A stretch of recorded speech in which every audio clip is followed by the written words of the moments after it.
আকাশের সূর্যটা সূর্যের আলো ক্ষীণ হতে শুরু করেছে, কমতে শুরু করেছে। এর কারণ চাই জানে জিব্রাইল বিশাল ফেরেশতাদের বহন নিয়ে পৃথিবীতে নেমে এসে বলেন সুবহানাল্লাহ।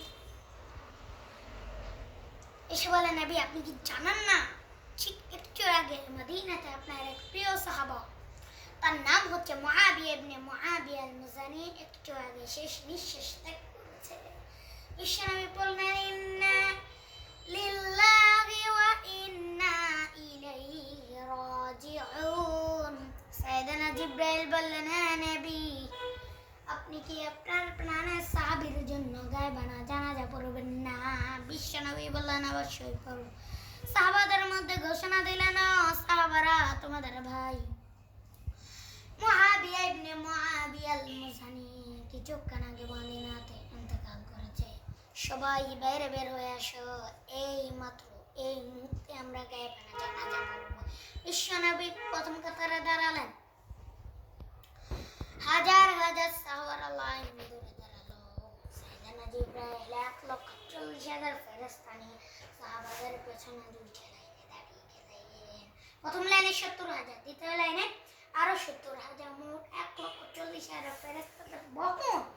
আর সাহাবারা মিলে আল্লাহু আকবার বলে গায়বানা জানাজা চারটা তাকবীর দিয়ে জানাজা নামাজ শেষ হলো।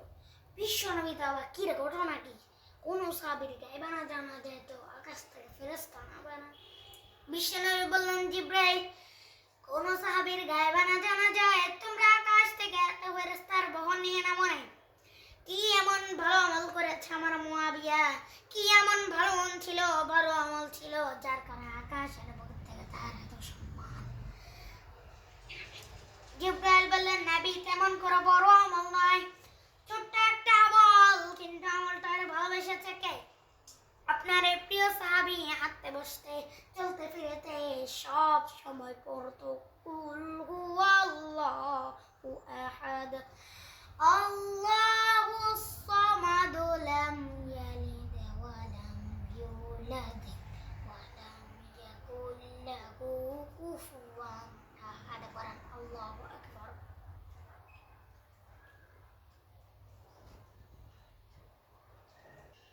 আবু লুকলু ওমর ফারুকের কাছে আমিরুল মুমিনিন মুইর আমার থেকে বেশি টাকা চায়, জুলুম করে। ওমর ফারুক বলেন তাই তুমি কি কাজ জানো? বলে আমি খঞ্জর বানাতে জানি। পারস্য আরে তুমি খঞ্জর বানাতে জানো তো 4 দিন হওয়া অনেক কম, সে তো আরো বেশি টাকা নেওয়া দরকার ছিল তোমার থেকে। আবু লুকলুর কথা পছন্দ হয় না, সে বলে ওমর তুমি সবাই দেওয়া দেখাও আর আমার ক্ষেত্রে কঠিন নিয়ম বানায় না, দাঁড়াও এই নিয়ম তোমার আমি দেখাবো। এর আগে সে বাড়িতে যে একটা খঞ্জর বানালো, খঞ্জর চিনেন ছোট্ট ছুরি, সে হাত দিতে লাগলো আর বললো ওমা তোমার আমি দেখাবো, দাঁড়াও। সে ফজরের সময় চাদর পরে লুকিয়ে লুকিয়ে ওমর ফারুককে হত্যা করার জন্য গেছে। এখন সে মসজিদে গেছে যাতে কেউ না বুঝে, সে মুখ বুঝে দিয়েছে।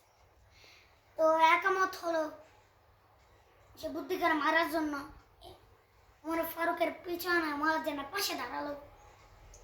নামাজ শুরু হলো, ফজরের সালাত, তারা তখন অন্ধকারে নামাজ পড়তো। একামত হলো, নামাজ শুরু হলো, ফজরের সালাত, আল্লাহু আকবার, নামাজ শুরু করলেন ওমর ফারুক। সূরা ফাতিহা পড়লেন। আরেকটা সূরা যখন পড়তে যাবেন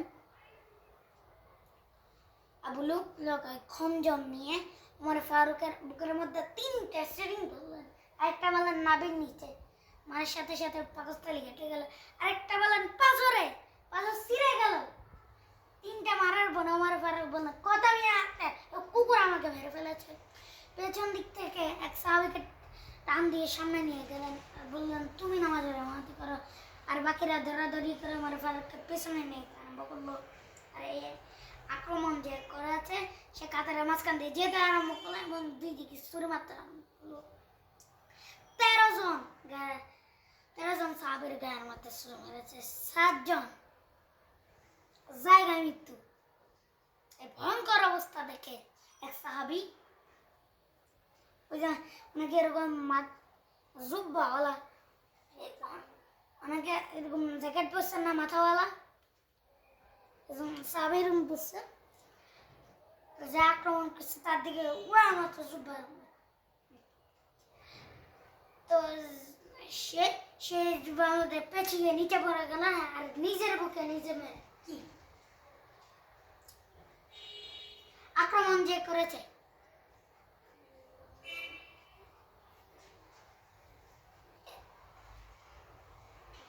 সবাই কান্নাকাটি করে, এক সাহাবী এক এক পথ দেখে আছে। তো উমর ফারুক চোখ বন্ধ, সবাই এসে কান্নাকাটি করে।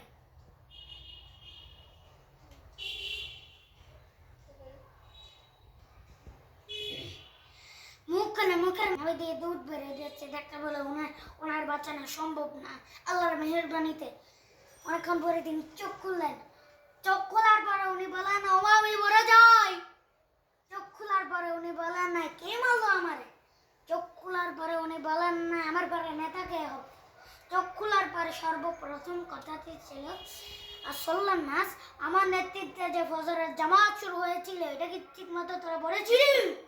আমার নেতৃত্বে যে ফজরের জামাত শুরু হয়েছিল এটা ঠিক মতো পড়েছিলে আগে বল। এজন্য নেতা অনেকগুলা লাগে না, নেতা একটাই লাগে যে পুরো বিশ্বকে কাঁপায় দিতে পারে। চিল্লা বলো ঠিক কি না? আমরা আছে আমাদের ছেলেমেয়েগুলো সাইদানা উমরের মতো, হামজার মতো, খালিদ ইবনে আলীদের মতো বড়। চিল্লা বলো ঠিক কি না? ঠিক।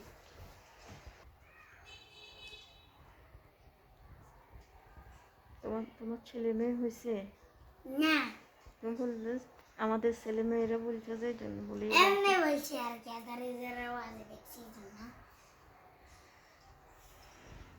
তোমার শ্বশুর শাশুড়ি হয়েছে?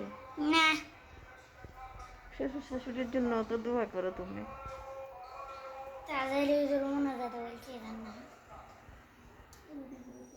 হুজুর না, ওয়াজে বলতে হয়, হুজুরেরাই বলে, নাইলে কি ওয়াজ হবে? মোনাজাতেও বলতে হয়, ওয়াজেও বলতে হয় না দিহান?